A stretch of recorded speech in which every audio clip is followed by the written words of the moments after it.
Sanibonani maswati lamahle, welcome back to the channel Eswatini Footballer. On a Monday episode siku Matchweek number 5 namuhla.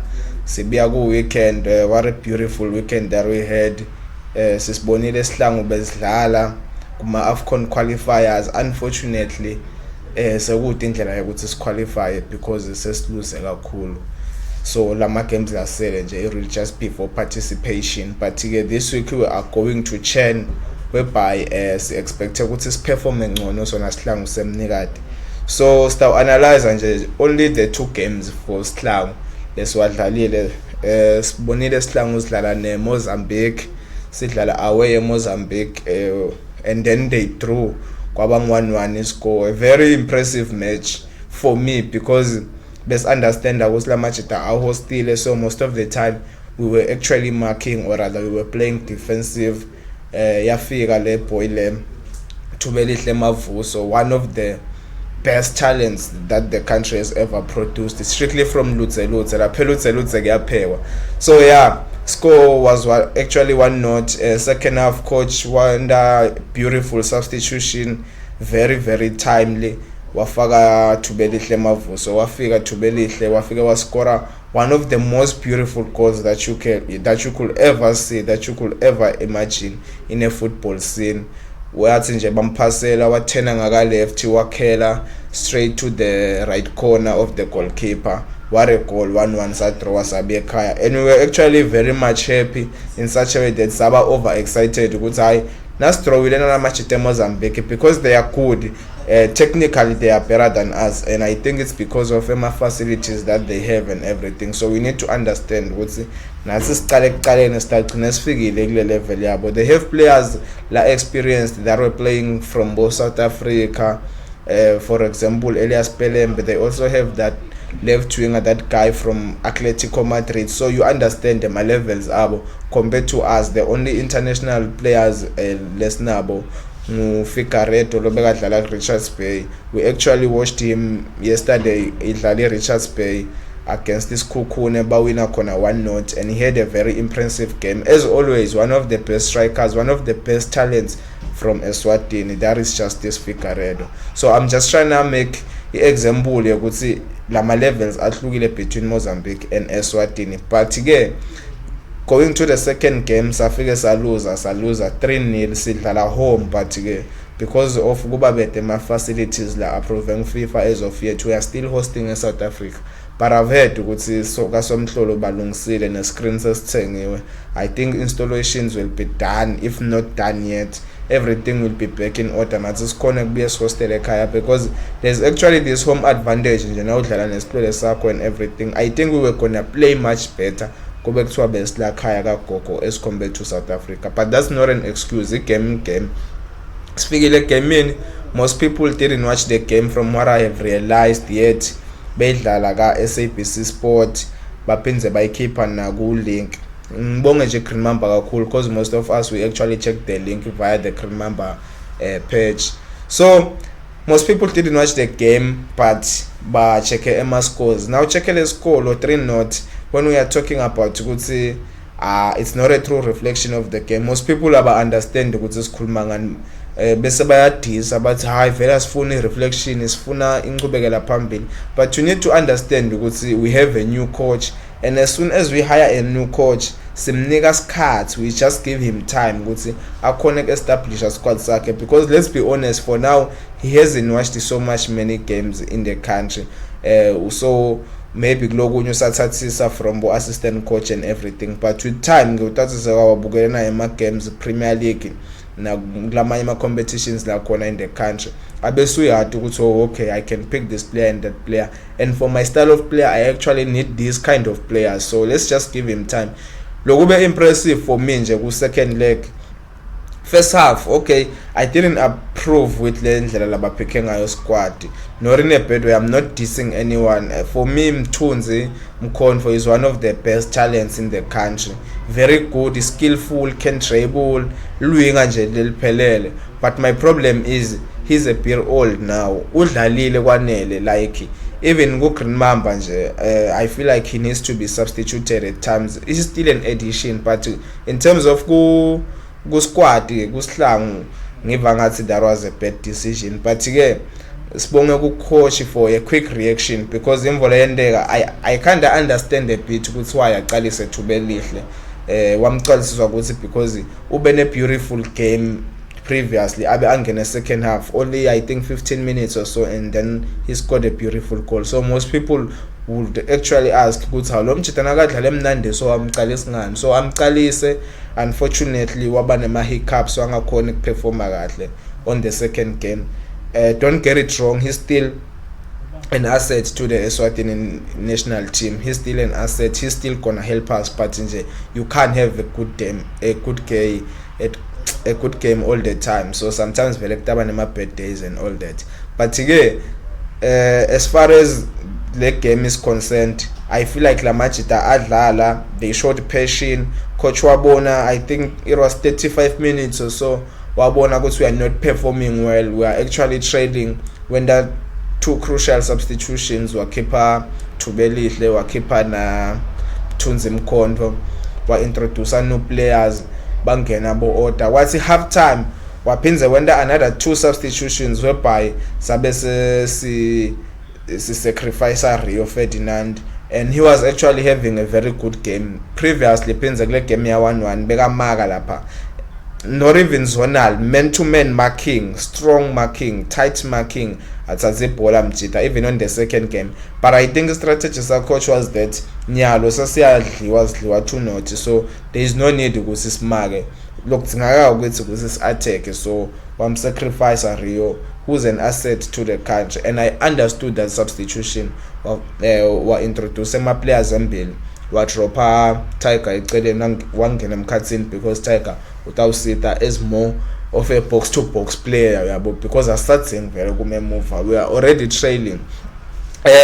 Speaking of the game, Sadlala, Eswatini, Salpasa, we created opportunities. Wangenabo Saviola, there were even so many shots less was higher on target, but I felt like Beskashanega cool on most of the shots in such a way that we made it easy for their goalkeeper to actually just pick the ball so easily. So lo pasa le bola, le possession football, ngiyeko lokusinika ihope ukuthi okay, we are losing, but at least we are creating chances, we are going forward. So sinelithemba lokuthi if we can fix lama problems la khona, because le game le anje for me it was a poor decision, a poor positioning of my defenders. Na ungabuka ligola Pelembe nje bamkhanza umeyeva lapha bo lo mjita lo Slenge na Lindo Mkhonda from Zambia bemeso, so lo mjita lo Pelembe uvela uphuma la mkhathini uyahamba ufika uchiphela goalkeeper goal.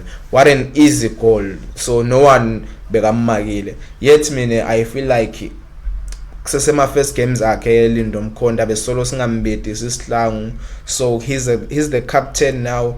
He's supposed to take responsibility, and kumele anake i-defense yakhe abapositione kahle as last man, akhona kubachazela ukuthi okay babe phika la babe vala la yabo bahlale nje ba stable. So yeah, I feel like Islang needs to fix that at the back, otherwise it's awudlwa ngamagoal amaningi. So la Machita yadlala but aka perform.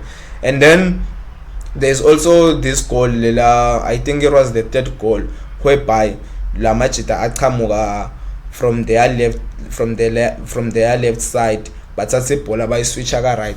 Na iqhamuka ngale ka left le bola uyasuka kwakhe lapha number 3. Don't get it wrong, he's still an asset to the country, still very much important. It's just that when there one silly mistake, uyasuka lapha ku number 3 wakhe ungena la khathi number 4 na number 5, la Machita aphasalela suka khona. So lo sele ngale lelwinga selilova lafikela coral goal. Very easy goal, very stupid goal if you ask me. Proper positioning nje leli goal lela belingangena. But yeah, I don't know ukuthi someone ucabanga ngini. Everyone is entitled to his or her own opinion, but mina I believe in this coach. I want to give him the benefit of the doubt ase simnike lithuba simcashe noma simthemba and siyambona uyafuna ukudlala ibhola and uHash he wants to play ball, he wants to attack, whereas I feel like for the most time bokanza ukuthi siya defender Swaziland. So it's better if we got someone lo Bilvako ukuthi we can actually play and go forward, create opportunities and score. Hayi nje ukuthi sister aim kuboma set piece nakuboma corners to score goals. And also Glanza Skali, I feel like that's actually a very good appointment, especially lapha ku striking force, so that okay, I know ngeke adlale Figueiredo legend because you have to play local players, but nasekabuyile I feel like they will complement naSkhali. Yena uyakhona kuyakolanza adlalele emaceleni na check and everything, and Skali abe main man in the box as a natural number 9, as a natural striker. Okay, anyways, that was Sihlangu versus Lamajita ase Mozambique, whereby we lost 3-0. Go first leg is best draw 1-1. But anyways, there will be progress. Let's just be patient. Now going to match week number 5. It was very exciting. Ebholeni yakangwane. Cala ilovo idlala neNsingizini. Hey, no one expected that, but some expected that. I don't know if I'm making sense, because most people by understand ukuthi Lamajita ilovo naka hostile. Now yaletula kulukhulu lokufika uthola ama point le.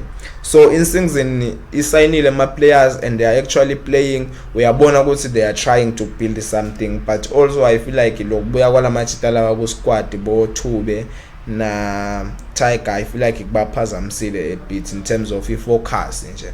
But anyways, iLovo won 2-1 against iNsingizini. And then sesingena kule game lebela mavuso, because that is actually one of the 2 matches that I was able to watch. Imoneni ifike iluza 2-1 against the Young Buffaloes while it was still kaManzini. Shout out to Hlolete Moneni, ngitsanzile lenikwendile. I was so impressed nangifika lapha. Ngikhanza sihlwele already sigcwele sibhaya. Uyabona ukuthi likasi liphelele, imoneni iphelele, because they really need our support lama teams when they are playing, even if team vote ngahambi kahle, but when we are there nawo uyababona ukuthi baya appreciate after game, even after losing bayile baya go pay home match, bafike baxolisa kakhulu for such a performance, even though it was a good performance, but nje for ukuthi kungabuye ama results. So yeah, shout out to Hlolete Moneni. Ngiyacela mina ukuthi singapheleli nazidlala kaManzini kuphela, even ngisho bas fixture enhlangano wherever in the country, let's just go there and support in numbers for the sake of the players. So going to the game, Young Buffaloes ne Moneni Pirates. Young Buffaloes, I want to give praise to their coach Dominic Ignene. Umdimanze has mastered the art of winning. Yabona kuthiwa kuna coach lo masterisha i-art of winning, ikhulunywa ngalo coach lawyer. Krotman liyayicava imvoleli yendako in terms of how to win a game. They are not playing beautiful football. I won't lie. Most of their players badlala power play, like they just hitting the ball forward and they running, hopping on a second balls, hoping on fitness, like they just gonna shield lama defenders and all that. So yeah, most of them vele banale energy, they have power, so they playing power play. Ngimvele futhi na coach go post match conference yakhe akhuluma ngekuthi vele bona babuildvela ukuthi kumele badlale ngespeed, babe quicker than the opposition side. So the attacking football yabo, it's kind of working for them, because siyababona naba they are still progressing nicely. And now also check ilog nje back number 4 with 10 points, so that is quite impressive after playing 5 games. So yeah, and then I have a problem a bit with the Moneni Pirates. Like I said before, we are playing siyakuvuma lo, but we are not creating enough opportunities in terms of scoring goals, and it would have a problem, because even if we can check from last season, Moneni Pirates was playing the most beautiful football, but you can't say we are losing the games. So I just want the coach to fix that, because ngiyababona bosenanelo like the forwards and this guy number 17 Mazwi na general amkhathini yazama create those opportunities. I can see the vision yabo of what they are trying to do. It's just that sekushoda kancane man, angasho ukuthi yini leshoda ko Mr Enini, because for me nangicala kubabukela I was like, these guys are gonna be tightly contenders, or rather they'd rather be working for top 4. But ke kusethe lokungana lokonakele, I still bet mina for imonene Pirates ukuthi if they can fix their issues, they can work for top 4. They are that much good coming from the back going forward. And also I feel like in this game referee was a little bit harsh on them. I don't understand why. Maybe na beku tension of the game, like a pressure of the game, but nje yeah khona ama mistakes bengiva ngathi hayi man, he's being harsh on the guys kulamanye ama fouls and all that. But nje all in all nekuthinwa maybe kwa Rio kuba limete second half because ubuya ku squad, maybe they wanted to rest him angazalimala athola ama injuries and all that. So yeah bamresta ke, but ke they continued bazama kudlala, but they were unfortunate, and Young Buffaloes won the game by 2-1 with a brace from Piwa Slwabe. And I appreciate the signing of this guy Bongwa Matsebola. For me, national team player, for me he's one of the best wingers in the country, like because these guys are playing power play, but there is 2 players on the field labadlala ibhola mbamba, kunabongwa ngale on the left side, and then lamkhathini number 10 kuna Saviola. Uyathi kusinalibanjwe ngebo, anything might happen, they are that much dangerous. And ke bongwa, I feel like he has improved as a player. I don't know, maybe ngilokudlala national team, ngidlala international and all that, but pace yakhe sometimes uthi uyapace angene ekhaza shayima 1-2 going forward. One of the top talents for me in the country. And then going to the second game, to the second game emavuso, it's Mbabane Swallows versus Green Mamba, whereby the beautiful birds bahoste Green Mamba, but ngimabona hlonishwe. It's no longer mabona bulawe because they are that much dangerous. Ngimabona hlonishwe. So it was a very beautiful game as expected, and it nombolo begcwele, especially on the Mbabane Swallows fans. Siyayibonga le support, even though there were so many rumors ukuthi players might boycott the game because of unpaid salaries and all that, but sibonga lokuthi nabo labadlali, even if they are not paid, I'm sure ukuthi kune excuse lephilako ku management, and I hope management is gonna fix that. Ate provile lamajita ukuthi they are ready to work as a team, and they are going to shine, because everyone ufikile and they pull up their socks but performer. Green Mamba performed well too. There is a specific player like Green Mamba that I have been talking about for a while, and most people they still don't understand what we mean, because some people they have actually joined the talk, or rather the conversation of number 26 Innocent Dlamini. For me, he's the best number 6 in the country. I can maintain my words, and I actually Lobes young protector by proving when it comes to defensive midfield in the country, I am number 1.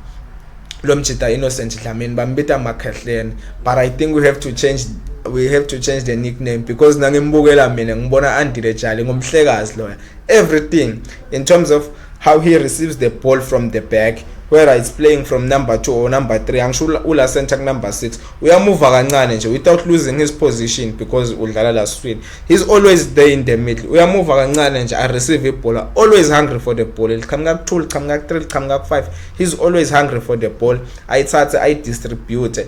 Distribution yakhe is one of the most perfect and equal distribution in the field. Yalithatha linike D4D, yalithatha D4D, sometimes play it long to the wingers ngale bomthunzi, sometimes play it hard straight quickly alupe ngale kusikhali, like everything, he has everything. Uyamaka. There was a time nje whereby Manyisa uzame kumfaka ishibobo, and then he took the ball wa attacker, but yacishe yakora iGreen Mamba. So for me, he's the best midfielder in the country in terms of defensive midfielders, and ngile ngambona bam include ku squad, but baphinze bangam include.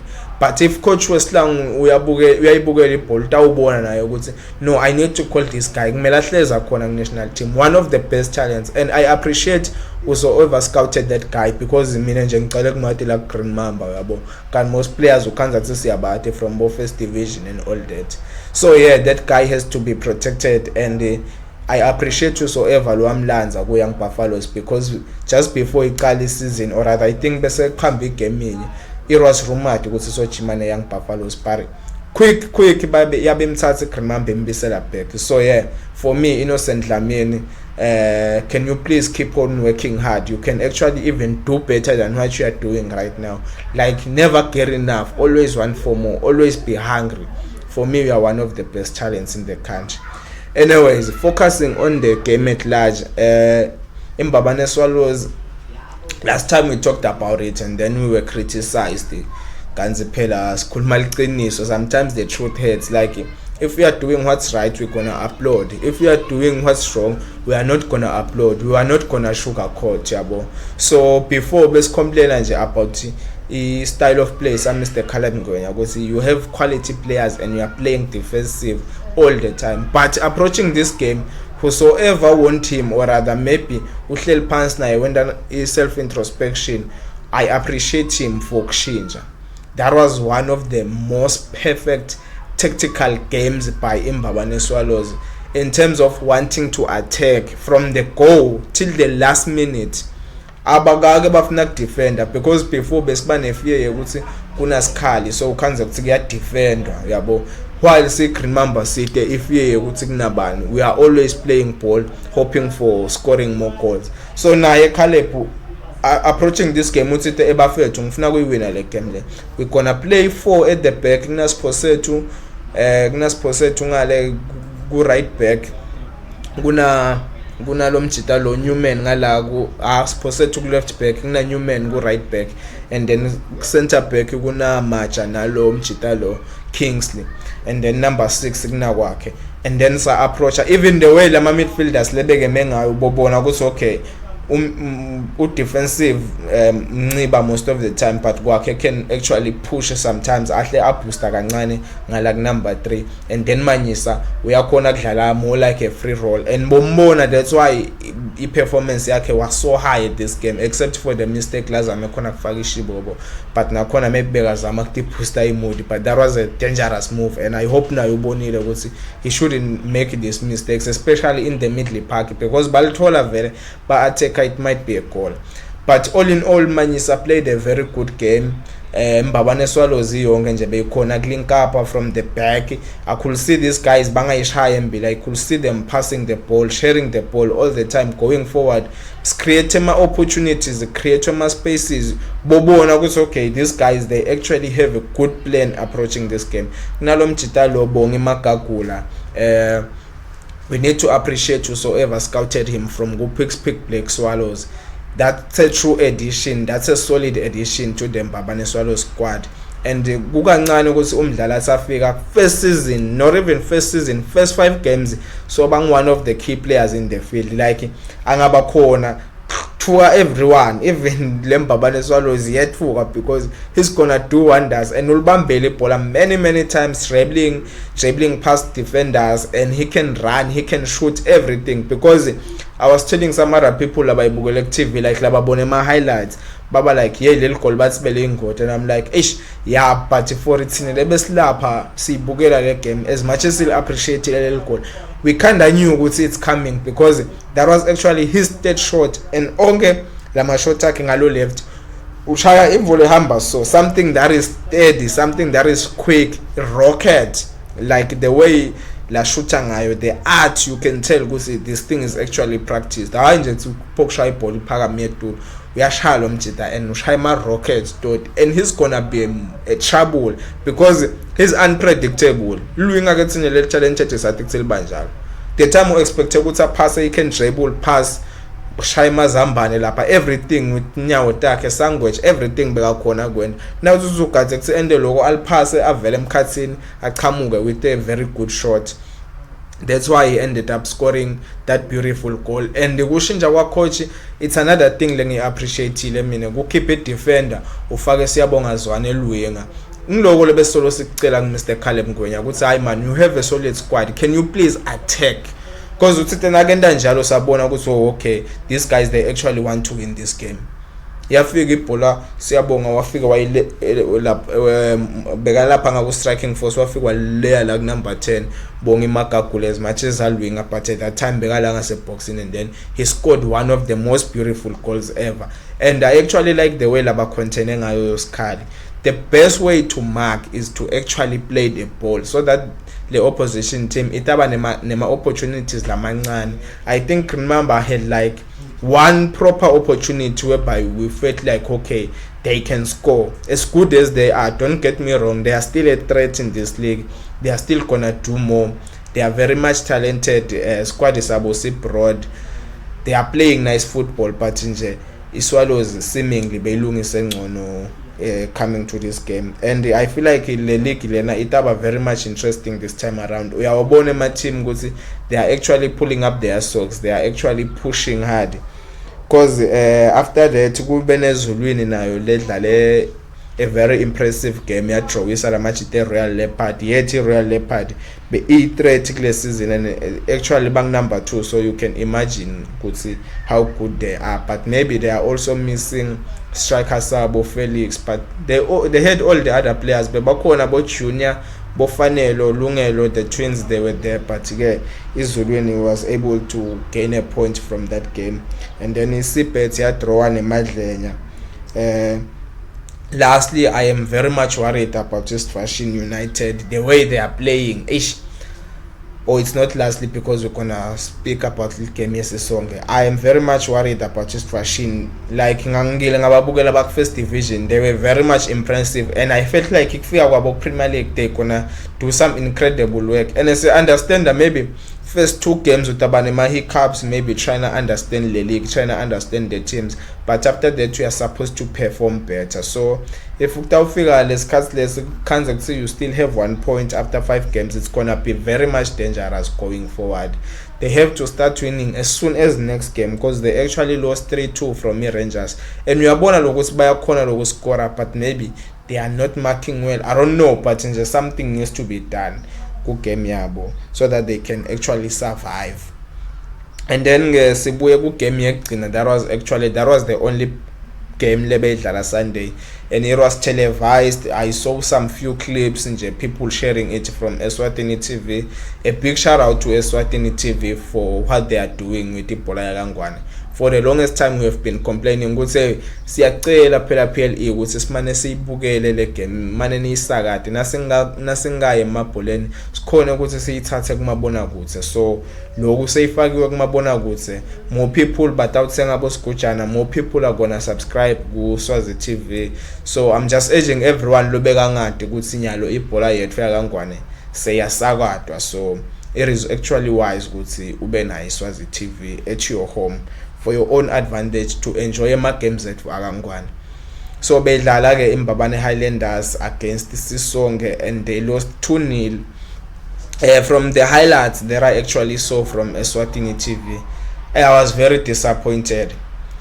Okay, singangeni about the admin side, administration, management and all that. Sikhulume nje about the game iyodwa. I was very much disappointed, especially first goal 47 minutes.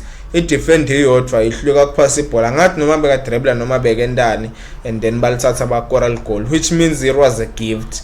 And then second goal nayo kwaba i-penalty, another gift. So tunothi so losile, but labantu it's not like they were attacking, it's not like bakhe scoring opportunities or they scored better goals. Ubaphile amagoli nje, and kanjalo game so iluzile because it's a game of opportunities. Besides that, after the game coach ukhulumile wakhuluma Mr Mthunzi wakhala ngekuthi sometimes abakhona ejima kahle kuhlwele ti attack ejimini atifuni ali, and I'm not in a position whereby I can actually judge or bring a suggestion ukuthi who should run Highlanders or who should do what. I'm not in that position, but njengithi whatever that is happening, it is actually said not for Imbabane Highlanders only, but Eswatini football at large, because before sima fans ema teams sima fans ebhola, and Imbabane Highlanders imqwa kakhulu ebholweni yakangwane.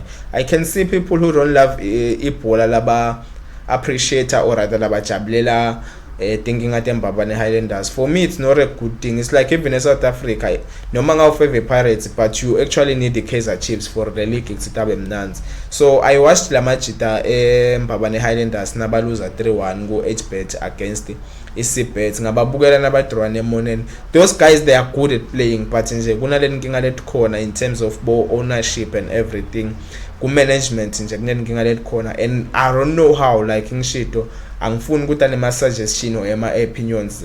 It's not my place. I have to respect laba khona leGlanders, and I really hope they resolve their issues. Sina nje ezitihlwele simcwange ukuthi whatever problem is there, they should put the team first, bahlangane ba resolve ema issues, i-team ibuyele badlali bahole everything labakhala ngekuthi ayikho e-clubhouse ibe khona in terms of paying electricity, food and everything.